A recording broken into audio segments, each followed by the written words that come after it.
Well, first of all, welcome also people who are listening to this on recording. This is a very casual affair today, but it is the kickoff of our three-part series.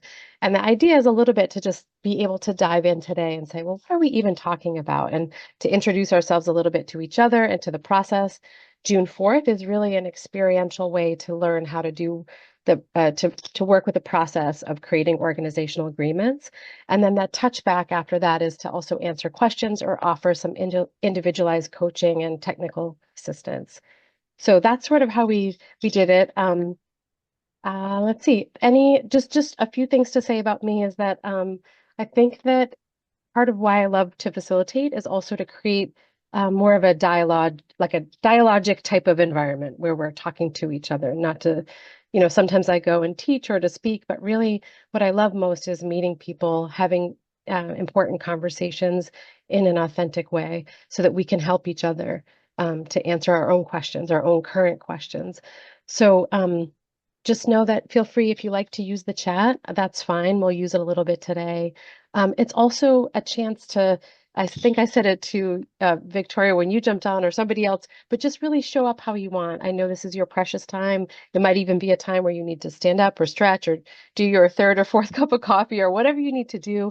But this isn't a time where you have to do anything except for be in your own learning. So that's what I want to say about a little bit of my style and my invitation for this next just about an hour. So let's see. Before I start moving, well, we'll do let's just start with introductions with everybody. And then also, Jordy, if there's anything you want to jump in and say now, feel free at any point. Just grateful to Heisted for the opportunity to be with you all, but also to watch all of your growth and your commitment to the kind of conservation that you're looking to do in the world. So it's been a joy for me. I look forward to hearing about all of your good work, each one of you. So we're going to start with introductions, and we're going to put in the chat. I'd love to hear your name. If your pronouns, you'd like to share that. I'd love to know two other important things. One is there a place, it can be land, it can be water, but a place that you really love. It's a place you're really connected to. And then the other piece is, what are you hoping to learn from this series? Sort of what brought you here? So we'll put that right in the chat so that you can see that. Whenever you feel like going, you can chime right in, and then you can hand it to the next person. So anyone can start us off. All right, I'm going to jump in. Great, thanks. Since Awesome. I'm halfway through my coffee, so Yeah, I right got a on. little You juice do going. it. Dave Kavinga, I'm the Assistant Commissioner with the Westchester County Department of Planning.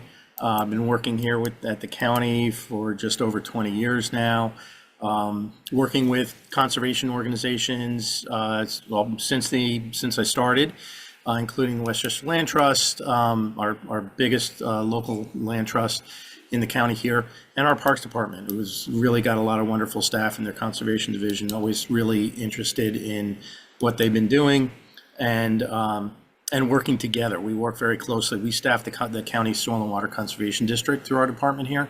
So we've always had a really good, close relationship with our Parks Department, where we've done a lot of habitat restoration projects and other conservation initiatives. As I've been getting older and older, and I am old, I've been more and more interested in the social impacts of conservation and how we can use conservation in natural areas to broaden their appeal for all, and in particular urban residents. I think that as the globe becomes more and more populated, or more and more of the population shifts to urban areas, we're starting to lose what little environmental ethics that we did have and support for environmental initiatives, which to the detriment of all. So I'm really interested in this. I think that we work with a couple of small organizations down county in our urban areas, and they're doing some really incredible things with kids that never had these nature experiences before, and to see them speak so passionately and eloquently about the experiences that they've been having and the work that they're doing is really transformative. It's really, really exciting. So I want to try and encourage more of that work and more connection with more established and broader, larger, conservation, programs and initiatives there. We've got some, but there's always more to do. So I don't know if I answered all the questions, You did but great. You did great. that's who I am, where I'm That's at. that's really helpful. I do have one question.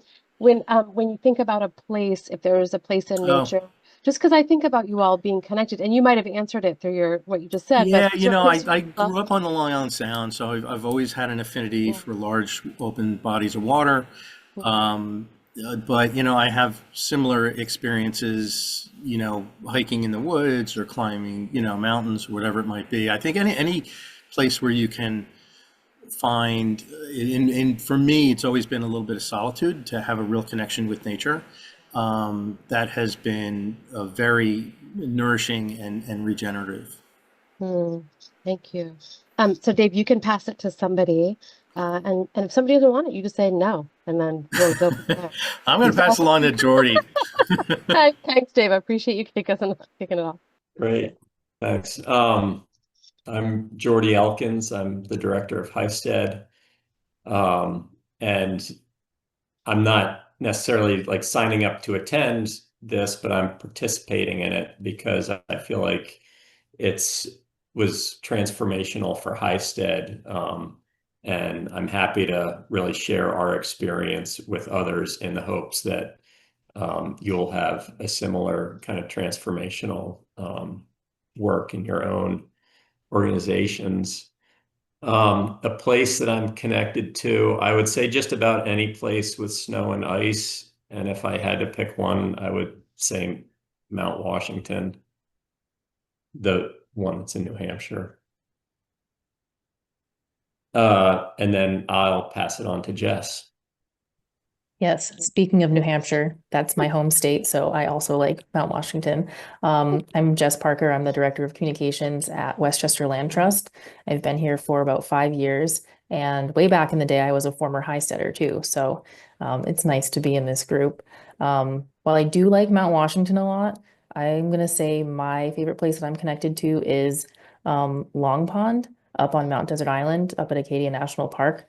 Um, I think it's really cool that it's like a lake on an island in the ocean. Something about that just like tickles my brain in a nice way. Um, and the reason I'm here is because I've seen all the great workshops that H2H has put on since it started, and they've been super helpful. And also because I help lead the equity work here at Westchester Land Trust. And over the past few years, we've been exploring how to show up for partnerships across our diverse audiences in different ways, because we cover all of Westchester County, which is incredibly different depending on where you are. So just understanding how to like better show up for our communities and make sure that we're giving everyone what they need and being adaptable in those different situations. And I'll pass it to Carissa. Thanks, Josh.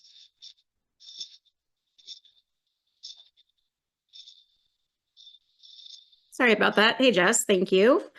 I'm Carissa Gospodinoff. I work with Jess at Westchester Land Trust. I am the operations manager there. A place that I'm connected with would have to be Babcock Preserve in Greenwich, Connecticut. I grew up across the street from the preserve, and every memory that I have is playing in the woods. Who can get their hands the dirtiest? Exploring the different trails, exploring different cabins that were filled with, 50-year-old food in the refrigerator, but there was nobody living there. Just really cool stuff back in the early 90s. But growing up in Greenwich on Long Island Sound, I also do appreciate that large body of water. So I moved to Lake Tahoe and just fell in love with that lake. It's magical. It absolutely is. I was working for a land trust in the Eastern Sierra for the last 10 years before I started working with Westchester Land Trust last year. And like Jess, I'm here for the same reason. I really am just trying to absorb and learn and really excited to be here. Martha. I think we have Jan entering, right? Hi, Jan. Welcome. Right on time. We're just doing, you can get settled a little bit. We're just doing a quick round of introductions, and we'll just re-put them in the chat for you. And I think, so Carissa, you can pick me or Victoria. Victoria. Hello, my name is Victoria. I work with North Salem Open Land Foundation in the stewardship department. I also do a lot of communication stuff, kind of many hats role over here. Place I'm connected to is, in general, I guess I love the Catskill Mountains. That's where I got my first stewardship job. Got to spend a summer there totally by myself and just really, connect with nature, fall in love with conservation. So I love it there. And a reason I wanted to attend this, to grow my organization, to make us stronger, and to learn some new things. So. Oh, great. Thank you. Jan, are you, well, I'll just say this. How about I'm happy to pass it to you if you feel ready. Hi there. Yes, hi, Jan Blair, and I am representing the Soil and Water Conservation District Board, Okay. for Westchester County, and Okay. the Ag and Farmland Protection Board, and the Watershed Ag Council. So I'm pretty involved in watershed issues. Mm-hmm. We're sharing just a little bit, like, is there a place that you really love? And then also one reason you wanted to attend the series. Well, you can never learn too much, so I'm hoping that I'll just pick up, new ideas. And I love to do networking because you hear what everyone else has to say, and it's good to be able to do that sort of thing. Just roundtable discussion, networking. Favorite place? Oh my, it's hard to say. There are a lot of Just a place beautiful you places. love. Yeah, a place you love. Lyndhurst in Irvington is a 67-acre historic property. Lovely, historic trees, mansion, Hudson River. It has it all. Beautiful. All right. Thank you and welcome. Thank you. So I'm Deb Bicknell. I'll just say a place that I'm connected to. So I'm from Maine, born and raised in Maine, and it's really that I grew up with parents who also were like, let's work outside. So for me, the outside meant a lot of working and doing. And so one of the things I didn't mind doing though was digging clams. So we had a little cottage on the ocean, and I think Casco Bay, I would say, I feel like if you checked out my DNA, I'm sure I have like some salt in the bones, as we say up here, is just that being right on the ocean is a place that I love and also feel committed to helping take care of. I wanted to attend this series. Well, Katie and Jordy had reached out to me to continue sort of with that, as Katie shared earlier on, that there were people within the network asking for additional skill building and capacity building. I love to work with people who are interested in making change. So as all of you shared, you're doing deep and important work, and you're looking for other tools in your toolbox. You're looking for other insights. You're looking for relationship building and connecting. So I really felt like, yes, I'm ready for that. I'm ready for how to help expand some of the work out to larger communities. So that is a little bit about me, but also just welcome to each and every one of you. Any other questions before we roll on? I think what we'll do, Katie, is you'll see we're here just for the next hour. I'll show you the agenda, but we're going to dive right in. For the next maybe 10 minutes, I'm going to toggle between talking and slides. I was saying to these guys, so Katie's going to help me with the slides, but really I wanted to share a little bit about just what I've learned about working agreements. And I'll say for a little bit about where I come at the work from, and then we'll pause for questions. And I'll say again, for me, a big part of learning is through question asking. There's no question that's too weird or dumb or off the table. So we'll talk about that. And then after that, we're going to have Katie and Jordy will share about their experience of working with organizational agreements, a little bit of a lived experience, and then you'll have time to ask them some questions. Then we'll talk about the next steps and how we're moving into June 4th. Again, with that June 4th being a chance to really develop working agreements as a group, and then really a learning lab sort of environment where you then can take away some resources to be able to do it with your organization. And so we're welcoming Corey. Maybe we'll Katie, do you mind if we pop the slides back off for 1 second? Just to, we'll see. We have, hi, Corey, how are you? I just wanted to welcome you, and we're going to jump into some sharing. I don't know if you can hear us okay. I can't tell. Can you hear okay, Corey? We'll just give Corey one little minute. So, and again, throughout this time, if there's anything that you have for questions, I also feel free to interrupt or stop. You know, if you're someone that's like, I can't remember that, I want to be able to ask you now. That's fair game. So Corey, welcome. How are you? Can you hear okay? Maybe not yet. Looks like she's setting up her earbuds, maybe. Okay. Just didn't want her to Put get it in the chat. too lost. Corey, you can hear okay? I'm gonna Hi, put can you hear okay? I don't know. We'll see. Yeah. Well, I think, Katie, maybe what we'll do is we'll hop onto the slides, and then if Corey needs any tech assistance, we can sort of make sure. Sorry, I just got my microphone or my headphones to work. Okay, good. Hi, welcome. We were just about to hop into slides. My name is Deb. Welcome. We just did a round of introductions. We have Nadia joining too. So why don't we just take 1B and welcome in Corey and Nadia, and then we'll jump into slides. So welcome Nadia and Corey. My name is Deb, and we are doing just a quick round of introductions. So if you want to share the prompts are in the chat, really your name and also a place where you're connected. But if you want to, share, we shared a little bit of some of those places that bring us nurturance or connection to land, and also a reason or two that you wanted to join the series.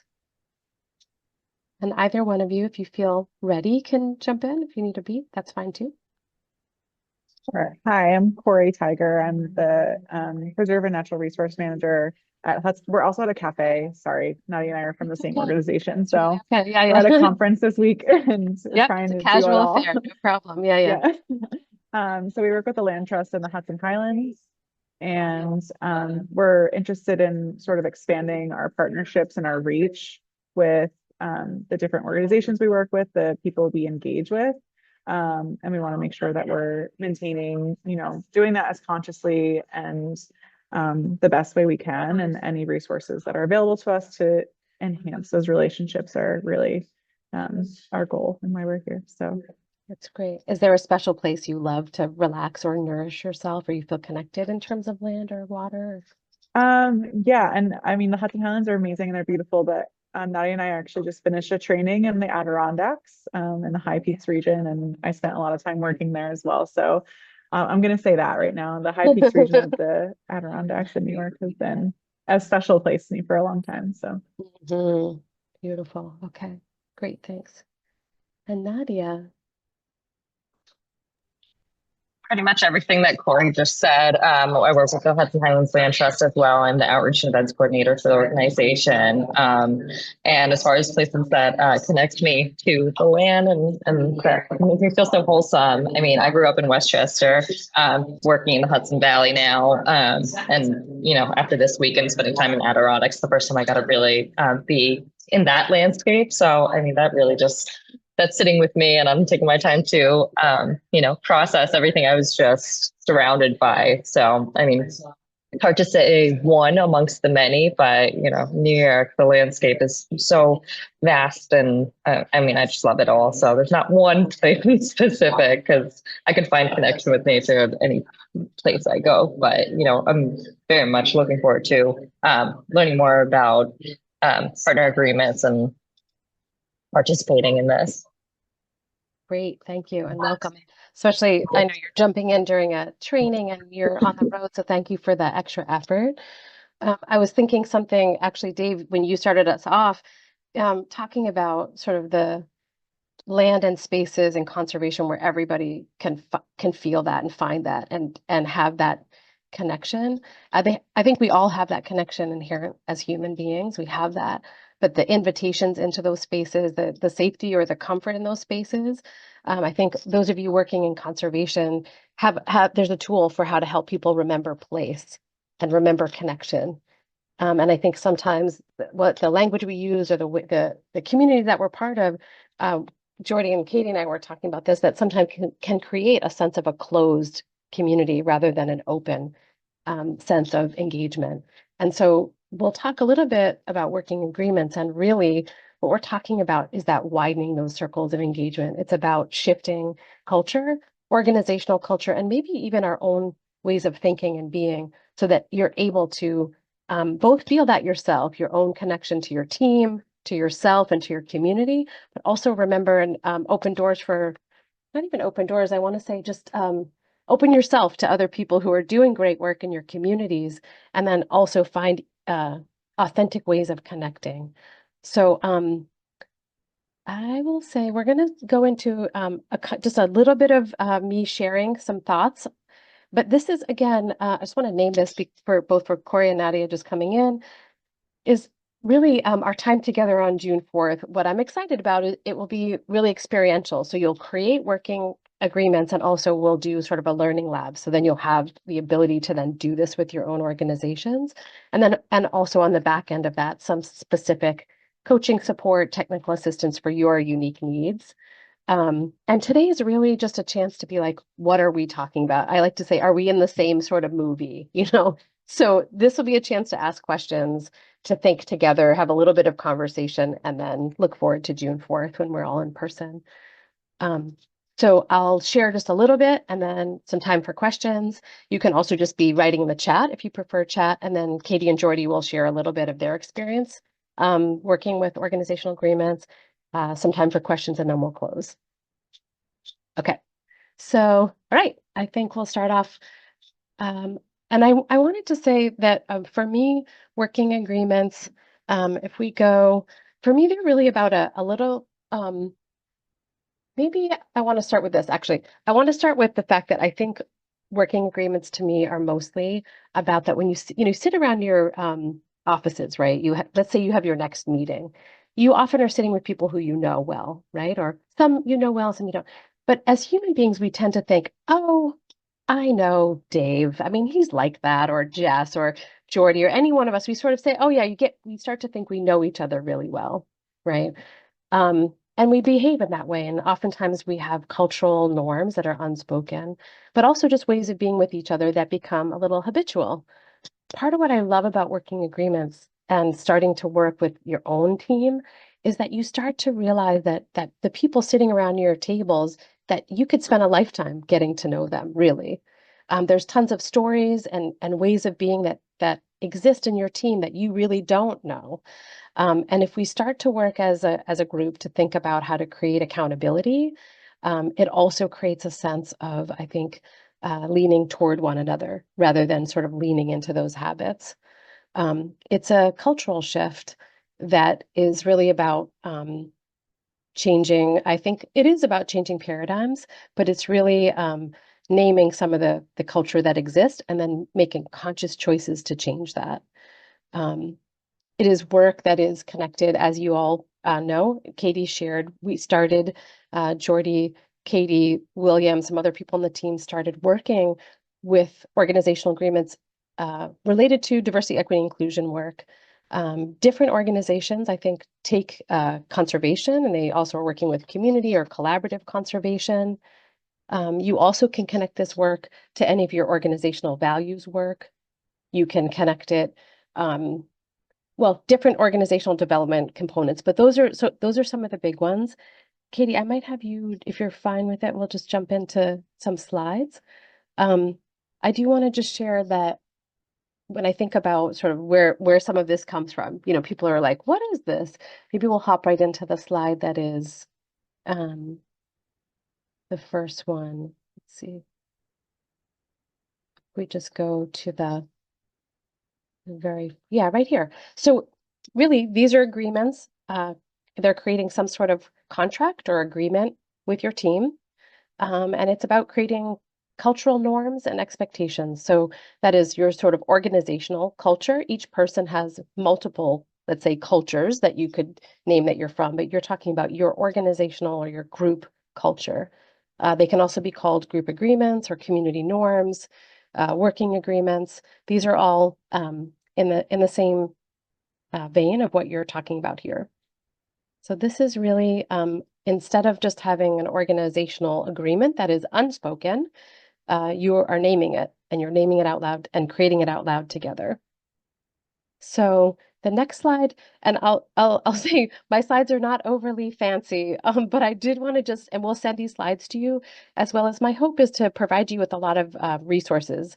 And we'll just name this right now. If you have interest in being in touch in between now and June 4th, please do. If you're someone who loves to read and think ahead of time, we can make sure to get you some items as well. So another big piece of this work, I think, is that oftentimes the norms of a community are unspoken, and they're created by a dominant culture, right? And so that what happens in that is mostly they are very invisible to those who are in that dominant culture. They're sort of like, what? I mean, that is just sort of how we do things. Or you might not even know that there is a way that you're doing anything. So I think of working agreements first and foremost as sort of a naming, and I don't want to use the word claiming. I want to say first naming and developing, and then really practicing this new way of being. Otherwise, the dominant culture, whatever that looks like, really just takes hold. And when new people come in, often they're the gift to us, right? Or people who aren't in that dominant culture will sometimes be like, why are you do it that way? So I would say the fact that all of you as leaders are heading in to try to do this work, it again widens that circle for many people to be able to enter in and have these agreements written down in front of them. You'll see on the second bullet point, it's an opportunity for more people to enter into that space and feel like they can actually have some shared responsibility, some shared power.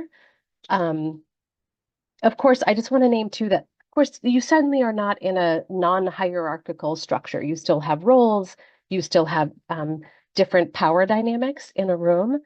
The working agreements really do help, I think, though, offer a shared sense of power and responsibility in things like some of the key decision-making moments or in setting a cultural norm.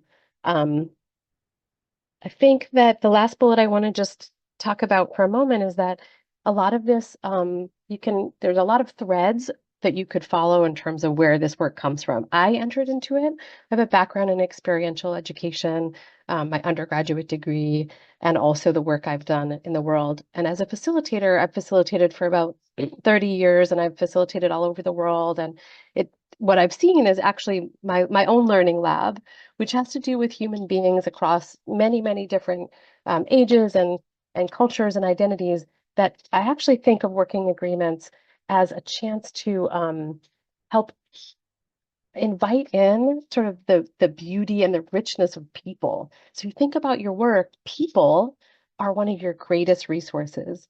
I know, of course, your land is, right, and your water and all the great work you do around the natural world. But I think of people as, of course, we're people as part of that natural world. We're one of those sort of sometimes annoying, beautiful, complex creatures who are part of this natural landscape. And I think when you're working with working agreements, it's a chance for you to start to understand yourselves better and other people better, and therefore hopefully create conservation programs and projects that reflect that. So again, this comes from a variety of different backgrounds. I'm also happy to share some of the theorists, a lot of participatory democracy and participatory education, sort of that background. There's also a lot of people who've done work with this in terms of organizational development theory and practice. So that's a little bit of what they are and where they come from. Let's see, the next slide, to a sense, hopefully, of, sometimes people will say, and I think it's an important thing to ask, which is why, why do these? I think Katie and Jordy at one point talked about this isn't rocket science, right? It's actually not difficult necessarily to create them. But what can be hard to do is to sort of figure out how to live them, right? And how to really incorporate them. And a little bit of sometimes thinking about why do these matter? What is beneficial to spend your time learning? A lot of you here obviously have already named why they might be beneficial. But I do want to say that part of what I've seen is that it's one the very first one I think I named is true. It gives people a chance to, I would say, even uncover some of their leadership. And that can look really different for different people, what leadership looks like. But to feel like you have a voice at the table in a different way allows you to uncover that voice and to understand how you might want to utilize it, or sometimes why you're not utilizing it. Um, I think oftentimes, and Katie and Jordy will speak to this, it allows for increased creativity and productivity from staff. There's a sense that you're a whole human rather than just your job or your role. You are invited in a little bit more to co-create a space that allows for you and your particular needs. Again, not erasing some of what is present around hierarchical structures or ways of being, but it does sort of open the door for a different way of staff to bring in their whole selves. I also think it does create this, I would even call this the practice of authentic communication. That means sometimes confronting one another if there's a conflict or some tension. It is authentic also across and amongst lines of difference. So if we're also utilizing working agreements to both strengthen our authenticity and our ability to trust one another, that allows us to do that in communities where we don't know each other as well, or we're working across identity differences or places where it might just be uncomfortable conversation. We have more skill and ability to communicate. And you can see that I have one of my true loves also is conflict and conflict transformation. It's, I find conflict a really, and maybe we can talk a little bit about this if it's of interest on the 4th. I think of conflict as a topic that lots of people avoid or try to also maybe just slide through with, not focusing in on it. But I think that actually conflict for me is as like untapped resource. So there's untapped potential inside areas of tension. And I think that the ability to find your voice and speak with your own I statement or your own ability to say how you feel, and then the ability to listen to one another and work in a collective. Those skills are not only important for creating, valuable working agreements, but also for working across lines of tension. And we can, again, talk, if you want any more about that on the 4th, we could dive a little more deeply into that. For those of you who have organizational values, those might be in your networks or they might be in your department. It's also a chance to actually live your values and think about how your values are connected to organizational agreements. Sometimes people forget they did values 20 years ago and you website and say, hey, do we name our values? But also how do we really live those? And if you haven't done this, you could talk to the newest person in your department, the newest person who came into your organization and ask them, if you have some values, ask them, what has it been like to be here? And are these, do you see these present? And also, if those of you, I don't know how many people, I know this is sort of a complex time politically in our nation, but certainly the work of diversity, equity, and inclusion, the sort of ideas also around looking at structures and systems that exist. And again, I would say the opening of community and also the challenging of ourselves of systems that maybe keep some of those conversations closed and not open to multiple communities, and sort of purposely keep those doors closed. And so this work, if you're doing deep equity work also, and any of the work that you have been doing, organizational agreements can really be a tool to help continue that work. So last slide that I want to share for right now, and then we'll pause for some, oh no, this is a great one too. Actually, I'll just let you read it. I don't need to read it. This is I think a beautiful quote from somebody at Huston who had experienced the working agreements and how those helped this person feel connected.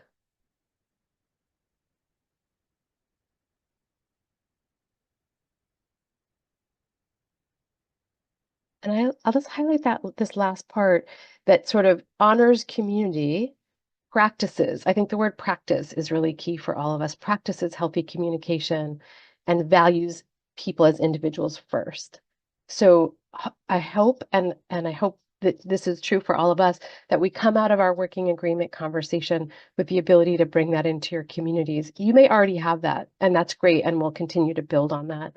But it really is when people feel like they're a human first, that they can bring their whole selves, then they can be that employee that is also really working hard for your community in an even deeper way. So the last slide that I wanted to just pop up for us a little bit is really about the how. Sometimes people will come to me and just say, "Hey, Deb, can you just hand me the sheet? Isn't there one?" And there are great examples out there. But one of the things that I think is really important is the practice of creating them. And again, this does not have to be long and drawn out. It does not have to be a huge multi, month endeavor. It can take the time that you'd like it to take. But I think that the idea is that there are some thoughtful steps that you take, that your organization or your group creates a set of agreements, that you work with them and you practice, and also that you review them, that also how do you live them so that you, if you're not living them, you can also call each other into a conversation about how to shift them a little. When we're together on the 4th, we'll be looking at those bullets below, so creating them as a team, being able to brainstorm and clarify and prioritize. And I do think it's really important to then practice, like sort of how will you utilize them? How will you make them real so that they're not just a list that you did and you checked off? And again, how do you work with them if when it doesn't go well? I want to share one little side note. I did actually have done a lot of work in the Middle East and North Africa and the Gulf, and I was working with a team of young people in Morocco. And I just want to share this because it just pops in. The group was talking about we have group agreements over this many week training that we were in together, and we asked, well, what should we do if we don't agree to them? If we don't adhere to them, and they decided that what you had to do was sing. I was sort of like, wow, okay, so if you didn't adhere, for them, it was a little bit, we were working in it with teenagers, they wanted to sort of make sure that you showed up and that you would, so you had to sort of, if you weren't adhering to the agreements, you had to sing. So I'm not saying that you would all adopt that, but I thought it was an interesting conversation to say, well, how do we call each other in? I think they were using that more to call each other out a little bit, but I think for right now, I'll just say, let's maybe pop off the slides, and I'll just open it up for a little bit of conversation and pausing from me talking. So let's just start with anything that I said that was either interesting to you, or confusing, or you disagreed with. All those are on the table for just naming, and let's talk a little bit. I appreciated that you noted it's important to like actually go through the process, because I think it's so easy when we're all really busy to be like, I'm just gonna rip an example offline, slap our logo on it and call it a day. But I think it's so important to like acknowledge that creating it is part of establishing it and having the buy-in that's needed for it to be really effective. Yeah. Yeah, and just I mean, of course, a lot of people want to do that, and that maybe makes people feel good. And I think when Jordy and Katie share a little bit, it really is that practicing of it yourselves too, because some ways when you go to work with some of the communities that you're talking about, right, you stretch into those communities that are not familiar to you, or vice versa, you can spot that a mile away when somebody is sort of just like, yeah, dialing it in, or really knows what they're doing in terms of their understanding themselves and their whole team. So yeah. Other things that people liked or found confusing.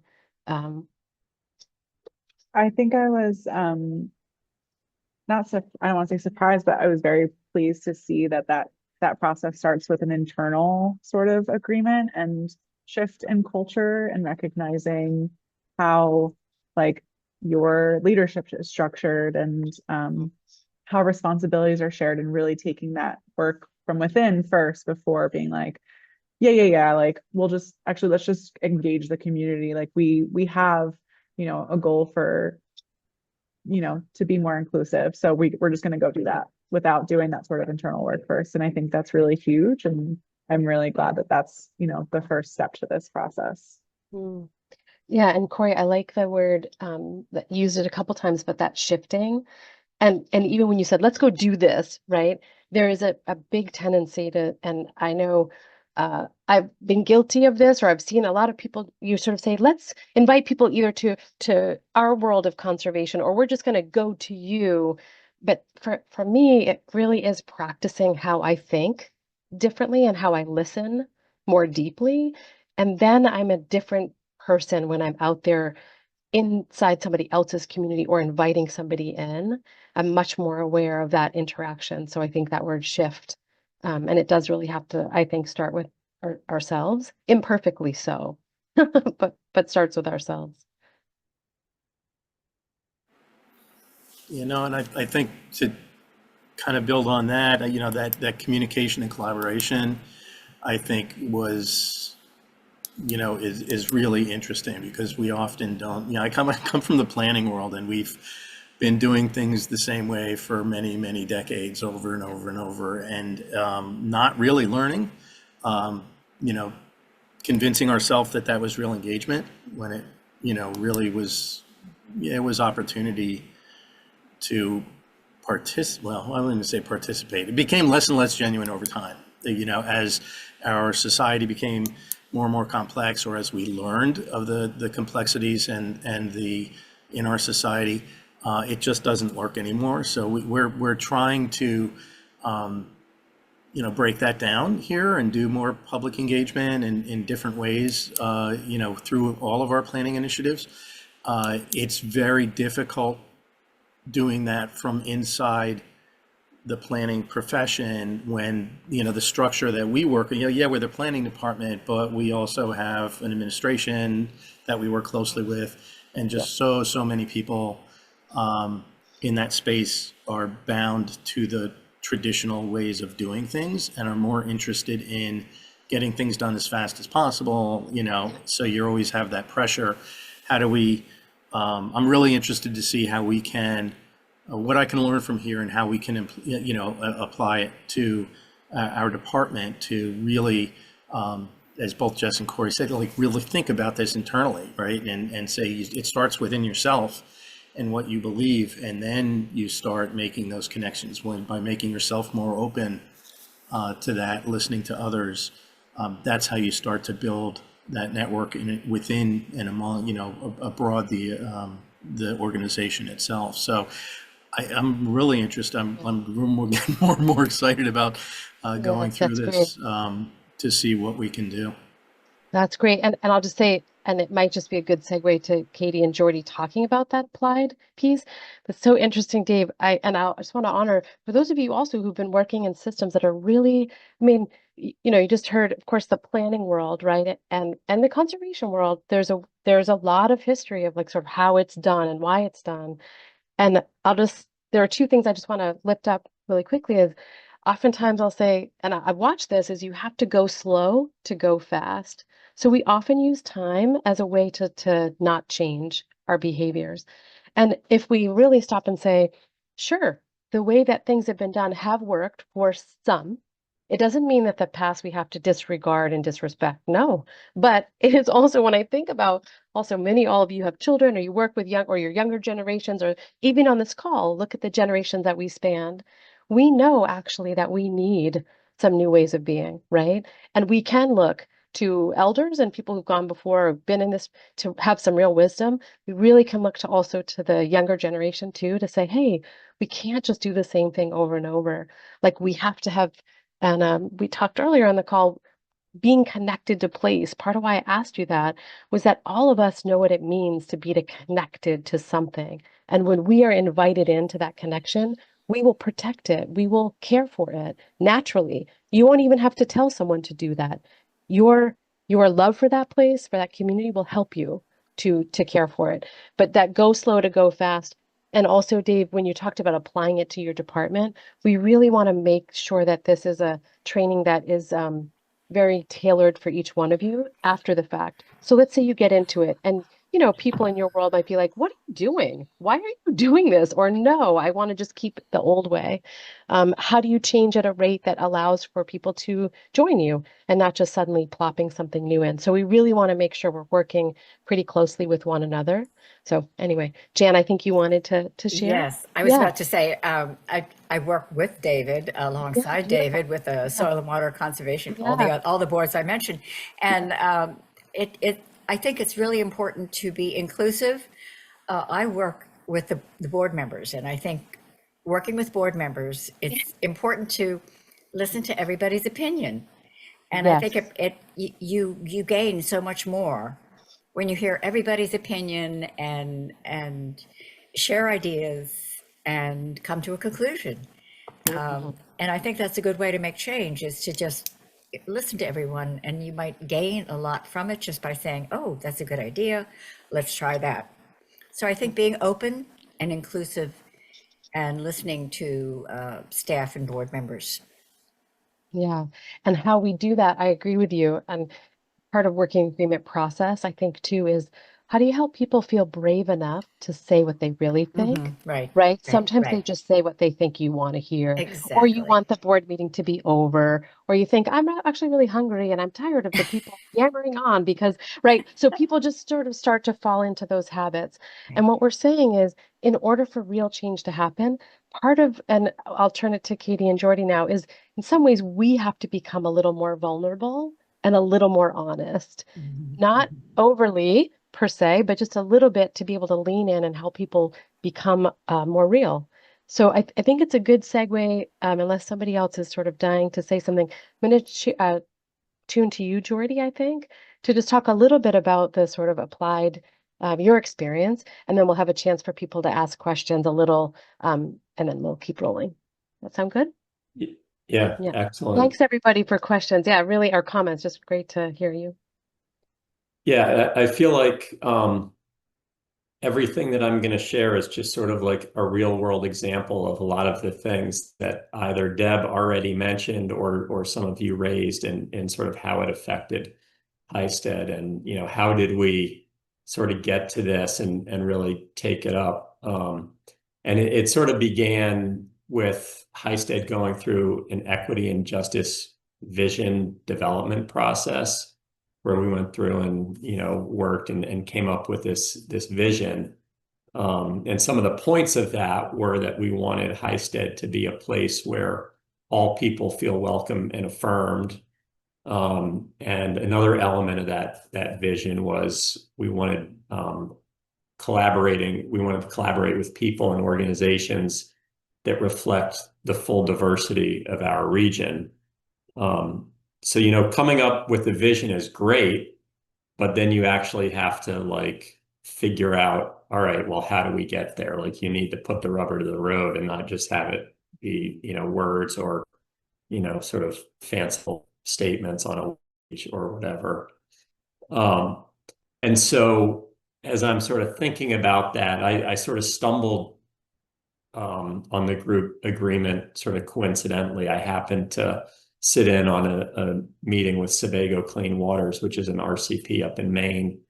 And they shared theirs at the beginning of the meeting. And I think Deb or someone said, I thought it was great. And, Heisted should really, sort of adopt this. So I went to Karen Young, who's the leader of that RCP, and said, hey, can we borrow, your group agreement? I love this thing. I think it was Jess that mentioned this. I said, it'd be great, could we do this? And she said, yeah, but I think it would really be more helpful if you did your own group agreement process. And my first reaction was kind of like, ugh, seriously? We've got so much to do. We don't have time for that. There's that sounds like a long, involved process, and but the reality is she was 100% on the mark, is that it's not really the destination that's important. It's the journey to get there. And I think for Heisted, going through that process was really important to building trust among the staff. And it really sort of changed the way that we interact with each other in a lot of important ways. And Deb said, you meet with people and you've worked with them for years and you think you know them and you do, but having the group agreement, I think, helps open up sort of like a level of communicating with others that wasn't there. And, for us, I really think, the group agreement, it's really sort of a commitment to trust and to honor others. And it's about supporting others and sort of a commitment to humility, I think. And when, going through the process, I think helped communicate that to the rest of the staff. One thing that happened when we started is, we did a process much like this meeting today, and Katie and William and I kind of, rolled it out and, hey, let's have a discussion about this. And some of the staff came back and said,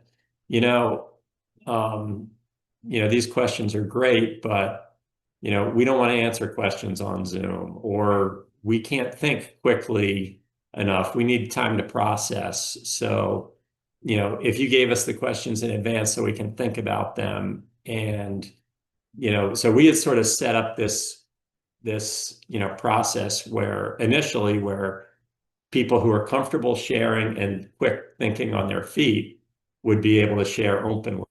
But that there were other people on staff who sort of felt like, I'm not respected because I'm a processor and I'm not comfortable speaking in front of other people. And so my ideas don't really get the same weight and value as, somebody who communicates and processes differently. So, we changed the way we did things and we said, all right, well, we're not going to put anybody on the spot. We're going to put all of the questions out, and before the meeting so people can answer them. And then we're going to, give different ways of feeding back. There'll be large group and small groups and surveys. And then we had like shared Google documents and Jamboards and stuff. People could kind of answer whenever they wanted. And I think, for us, it's just one example, but I think that was really transformative because it did a couple things. Is it communicated what we were trying to accomplish to the staff in a real way that they could sort of experience it and see that we weren't just like full of baloney and just trying to like come up with a flowery sounding, statement, but that we were really, like, we really want to engage people, allow people to communicate. So I think that was important, but it also allowed us to get feedback from people that we typically don't really get to hear from because we weren't developing, a process where they felt comfortable feeding back. So that really, I think was important for us as an organization. I put a bunch of notes down. I'm not really been tracking them as I've been talking, but I would just want to make sure I didn't skip anything important. So how is it important for us? The quote that Deb put up was completely unsolicited, which was really cool. That person just wrote at the end of their internship and said, wow, this is how I felt valued and really empowered to be able to share. Even as an intern, like here I am with people who've gone to Ivy League schools and, blah, blah, blah, resume, worked forever. And here I am, brand new, but I feel comfortable and equally valued. Like that's really cool. So internally, I feel like it really gave us a lot of better understanding, better communication, and a commitment to sort of humility and honoring others. But when we develop that inside, it starts to sort of just come out in everything that we do.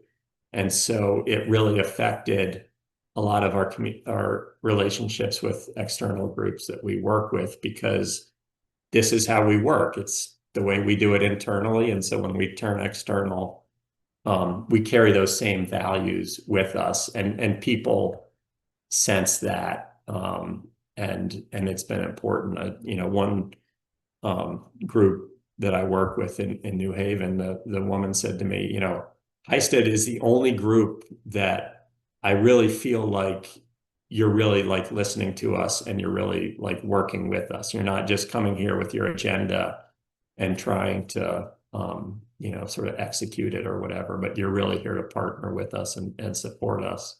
And so we've built a really strong relationship together. And I didn't go to her and say, hey, let's do a group agreement process and, let's make this about, DEI or whatever. This is the work that we want to do. We value you. You see that. And we work together and we built a strong connection. Could we take that further? Absolutely. But it's, the feedback, I think, is sort of, the proof of the pudding. And that's what's been great to hear, is that, people see it internally and externally. They feel it. And there's like a level of authenticity that has really been built from it. So it's been important to our organization and achieving some of our equity goals that we've, and the vision that we laid out there. And it's given us a way to sort of operate in a way that'll help us achieve those. Thanks, Jordy. I'm going to also invite Katie just to add in, and then we'll have a few moments to have questions or comments. Thanks. Yeah, so I'm going to share on June 4th. If my internet, if I'm like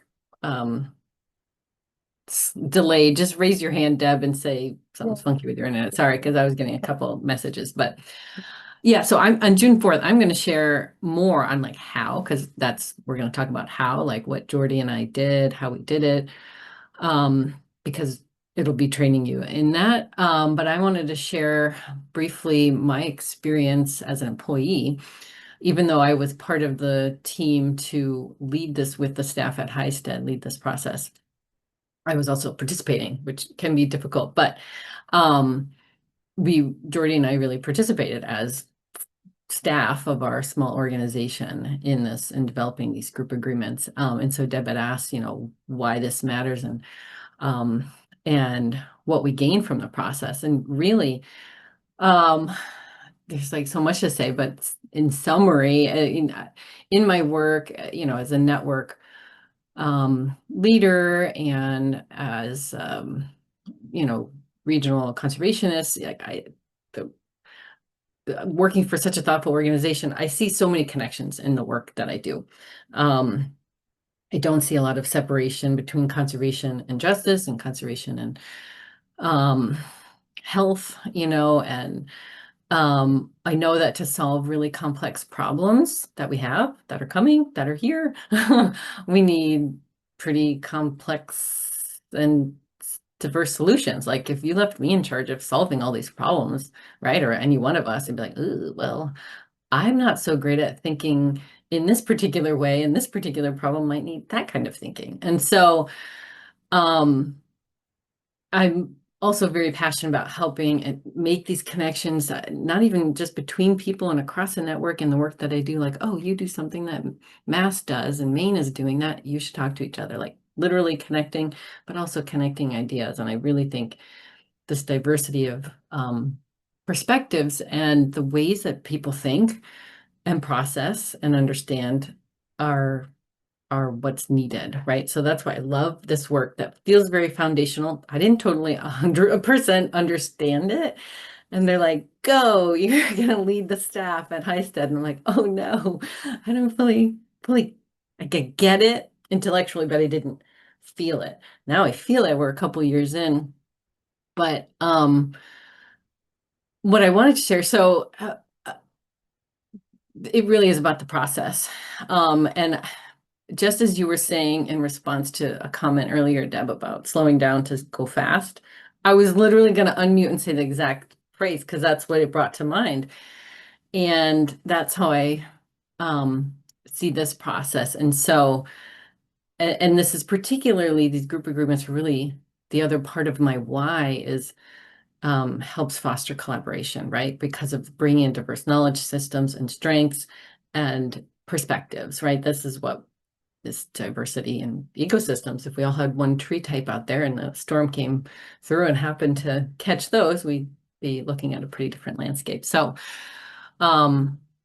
but as an employee, right? So what I found in this process that that kind of brought up for me, I'm an introvert, and when I say that, like but I'm also a quieter voice, and introverts are not always just quiet. They can also be great leaders too, but I like never spoke up in college. I wasn't comfortable articulating. I wasn't great. I'm still not great at articulating, right? Where I'm like, I have a complex idea, some of the sentences together, I'm too self-conscious to either say it or stumble over myself trying to say it. I recharge by being away from people. And you know, I a quieter voice. I slowly process. I actually don't know if processing and being an introvert with how you do handle energy are the same, but I'm one of those, my wheels are turning. Haven't connected it yet, but I get what you're putting down. And in a couple of days, I'm like, oh, I got it. Or I know how to respond, or I know that's why it made me feel X.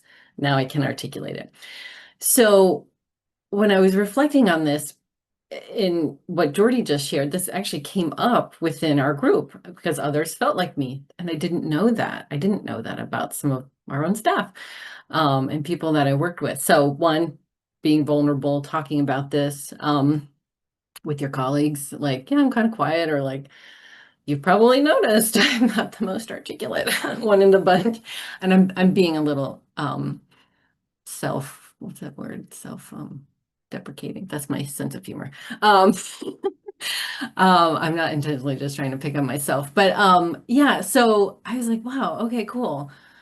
I see in groups, we see maybe, and white dominant culture, I don't know, in the culture I saw it in school 20 years ago. My grade relied on, I don't know, it was like 30% participation. I'm like, oh God, no. And not like diverse ways of participating, raise your hand and talk out loud. And I'm like, oh God, I just want to hide in the back of the room. And teachers would even said to me, I didn't understand that you actually were either one, paying attention or knew what was going on until I would read your stuff. And I'm like, well, duh, I could have told you that. And I was a straight A student, you know, and so I see that, we see that in meetings now and in our work culture. And I even have my own judgments, like, wow, look at this, like, shoot from the hip, can say things, synthesize, talk about, wow, that's amazing. I wish I could do that sometimes. And maybe even like, oh, is that person paying attention? Are they multitasking? Oh, maybe they're just a slow processor like me. And so it came out during this process, being vulnerable with one another and learning about each other, that one of our agreements, and I gotta get the words right, was to participate and allow others to participate. And things that we agreed on as a staff were silence. If someone's not talking, doesn't mean that they agree with you, first of all, or that they lack understanding or don't have input. And it was also like maybe folks that might be more prone to just share and fill in space and whatever, that maybe that's taking a beat to, I don't think it specifically says that, but that's allowing space for others to participate too, and recognizing, being aware of the space that and how you're using it. Like, oh, maybe I haven't left much airspace for someone else to say something.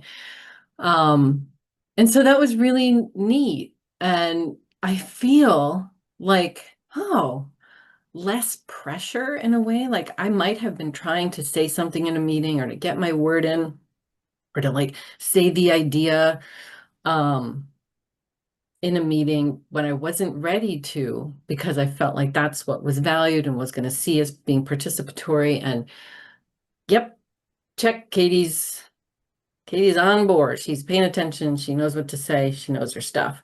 And it's like, not like the pressure's off, but it's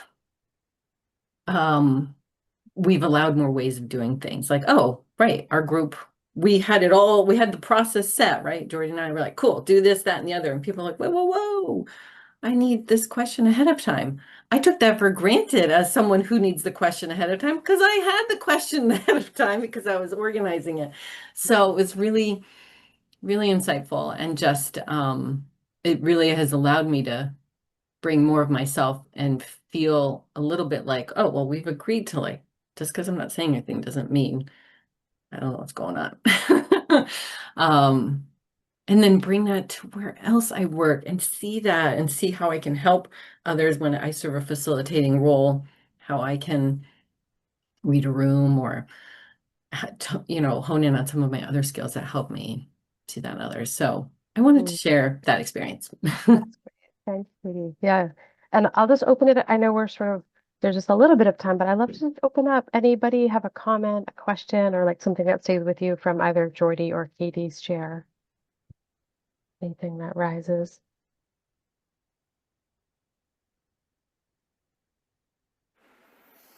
No, other than I'm looking forward to learning more and doing this in my organization. Obviously, we're not going to be able to do it ourselves, but I was thinking about, my organization and the people within it, and like how exciting this kind of a process could be. We have a new commissioner, and she's been great at trying to get people together better.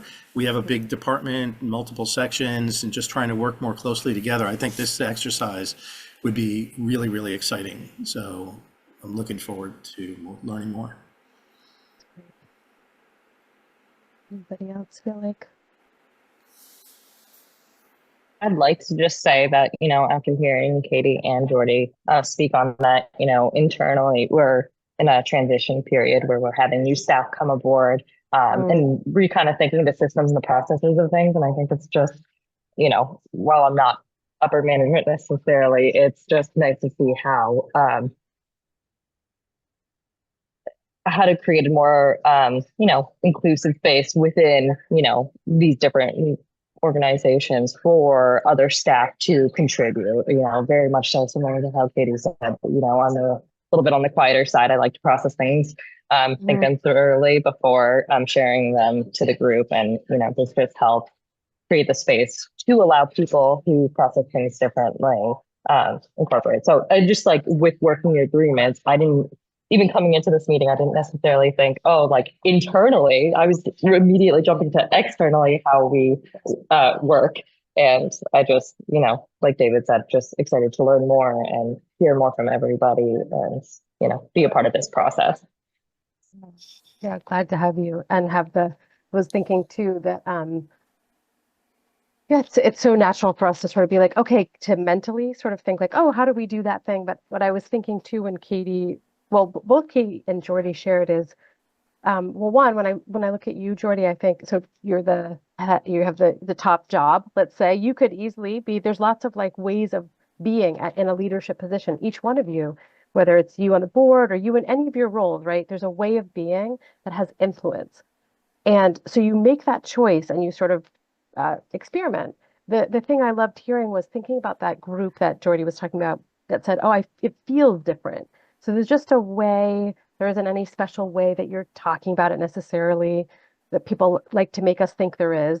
I think about how people feel in our presence. Do they feel like we're there to extract or to just sort of do for or on top of, right? Or are we with people? But being with somebody means that I have a sense of how I'm taking up space or not. I have a sense of myself. My team has a sense. And then I was thinking about Katie, your share, and how you're naming introversion or processing as it's one way of being different. Say all of us went to school, I'm assuming. Maybe, I don't know if some people were homeschooled in different eras and different ways. But you think about it from a very young age, we're taught how to be and behave. And there's certain things that are valued and certain things that are not. Some of that is really like understandable.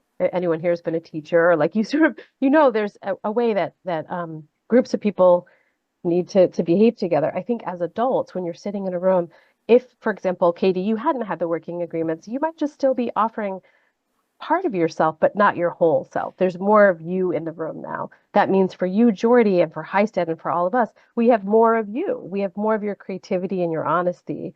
So often think about all the people who are sitting in your communities who actually want to be part of the conversation. They really all want to be part of the conversation on some level. How are we opening ourselves? And it's what Jan said, how are we listening differently? How are we inviting that conversation to really happen? So it is your leadership, all of you on this call, as you practice it again, imperfectly and clumsily, like we talked about. There's no Jordy, lots of people would roll their eyes, let's say, and be like, oh, it's the process. I could say, oh, it's the process. Well, it's annoying, but it really is that you need to end up doing it in your own awkwardness, your own perfection, your own way, to then be able to work with your community and say, hey, this works for us. And this is how we practice it. This is how we change. And the last thing I want to also just say that made me think about is we're talking about introversion as a difference, but there's lots of ways that you're going to engage across difference, right? Racial difference or ethnic or different cultures, different just even ways of being. If you start to really understand, again, that we have ways of being that are unspoken inside, then you start to be able to understand a more graceful, maybe more humble way of connecting to other people and to other communities that you're not just, plopping your own stuff on top of. So I'm thrilled to be here and to work together on the 4th. We will now just do a little, I think, Katie, just a quick logistical reminder. Yeah, the partners meeting, that's a great, we'll shout out for that. We'll do a little shout out for the 4th. Just want to make sure also to say we'll send out some resources and some things for you to be thinking about, including even starting to think like, what group would we do this with and what's your timing? Again, Katie, Jordy, myself, but in particular, Katie and I are really wanting to make sure we work with each group, both as a collective, but also individually, so that you get your needs met when you're starting to do this process. So I think I'll turn it to you, Katie, for some of those logistics, and then we can do one quick round of leaving, and then we'll be done. Great. Thanks, Deb. Yeah, so I think that if you have colleagues or partners that you work with who you think might want to attend or learn more on June 4th, we're going to share these resources. I'll try to figure out how to get the beginning part in there that I forgot to record. For June 4th, let them know I just put the link there, and the May 22nd meeting, all partner meeting, is next week. I can't believe it. And there'll be a walk ahead of time at 3:30 if you're wanting to get out and explore and enjoy spring, because why not? What else did I want to say? I think that might have been it. I'm really psyched to do this work. And when I remember feeling kind of bummed when the steering committee was like, I was like, yeah, we should do, I was like working agreements everywhere after we did this with Highstead.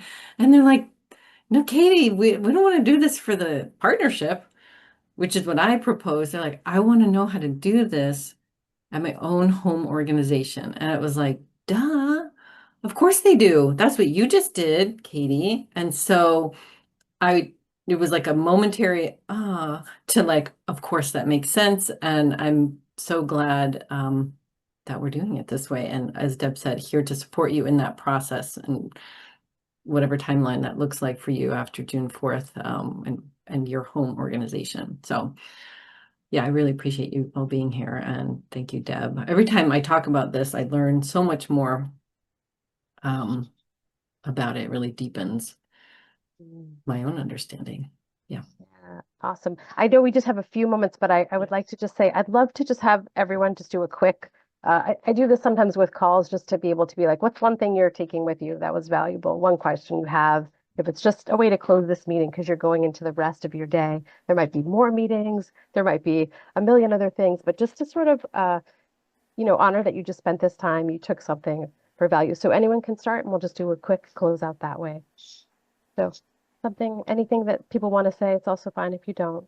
I'll jump in. I just want to, thank Katie for like that vulnerable moment and talking about, waiting and processing. I often find that like there's pressure to to respond in the moment. And I often feel like I wish I had that time to articulate more and better.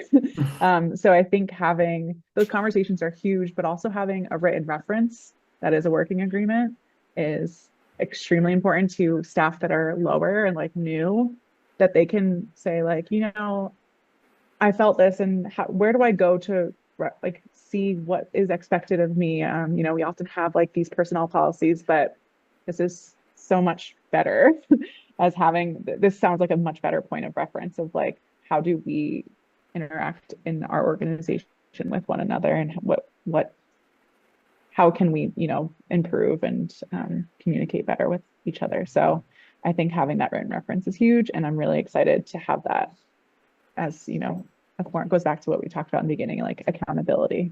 Sorry, I spoke a lot, so I'm going to move on to let someone else take the. Yeah, thanks, Corey. I think people need to feel valued, whether you're a board member or you're a staff member. If you have that will give you confidence. If you feel you're being included and that your opinion does matter, you should be able to feel comfortable. Just not saying you have to do this or telling your boss what to do, but just giving an opinion, you know, and feel comfortable doing that. And if you have the atmosphere where you feel you can do that, it comes a lot easier. Oh, yeah, thanks, Jen. Yep. Yeah, the one thing I'm taking away is, I think Jordy said the commitment to humility, but that was also said in a lot of other people's responses and a lot of what Katie said. I think that is really kind of central to the success of this. You know, if you really have a genuine commitment to that humility and everybody can be humble within that, it's also one of the obstacles to employing and really, you know, making this not just a process that sits on the shelf and you turn on and off every now and then, but a real philosophy that guides your organization. So I'm excited about this. Yeah. Yeah. Thank you. Awesome. Jess or Victoria, Nadia, not that you need to, but if you want I'll to. jump in. I like that. I know we're going to talk more about this probably, but I like in the original framework that there is a space set aside to holding us accountable to, you know, actually utilizing the framework that the organization establishes. I think that's important. Yeah, right. So sort of creating them, but how do you practice them? And then Yeah. if you're not doing them, like, what do you do? Mm-hmm. Yeah, right on. Great. Thanks for being here. Jess or Nadia, any bits that you want to name before we head out? I just want to thank you guys again for the opportunity and encouraging space for, you know, partners to kind of come together and talk about, you know, individual organizational needs and just ways to improve internal communication. I think that's so huge, and that gets so, you know, I don't want to say it's easily overlooked, but yeah, I'm still fairly new to the nonprofit world and land conservation, and you know, seeing where all these bridges connect is, and having partners that support this space is amazing. So thank you guys for, you know, welcoming people into it. Yeah, I echo that too. I think sort of the more we share this with more partners, the more it becomes normalized, and it's not something that feels like a heavy lift if it's just sort of built into how we do partnerships going forward. And it's been really cool to see Highstead over like the last decade really just seamlessly weave that into everything they do. And I think that's definitely a model that we can all adopt. Thanks, Jess. And Katie or Jordy, any last bits you want to name before we head out? I'm taking in such gratitude for all of you here and so interested in this work, and I'm so excited to work with you, and yeah, taking deep appreciation for all of you. Jordy, you're on mute, just so you know, you're little, Yeah, right. 5 years into Zoom and still unmuted. right. Just the word propagate is kind of in my mind right now, and just the idea of it kind of like propagating and going outward is really exciting. So I'm looking forward to what it will do for your organizations as well. Fun to be a part of it. Thank you. Yeah. Yeah, and I'll just say I'm taking the honesty or the earnestness that you all arrived with, and thinking about all the people I will never meet who you work with. But there's something in me that says like, oh, if you're able to get some support in doing this in an authentic way, in a real way, that might mean lots of people in your communities also feel really welcomed into your good work, and you'll be welcomed into theirs. So I look forward to being one small little piece of that. Thank you for your time and attention, and we'll send out some resources and some reminders. Feel free to reach out to Katie, myself, to Jordy, and no question or no need is too small, or big or whatever. So I think with that, we'll just head into our day. Thank you again, Katie and Jordy.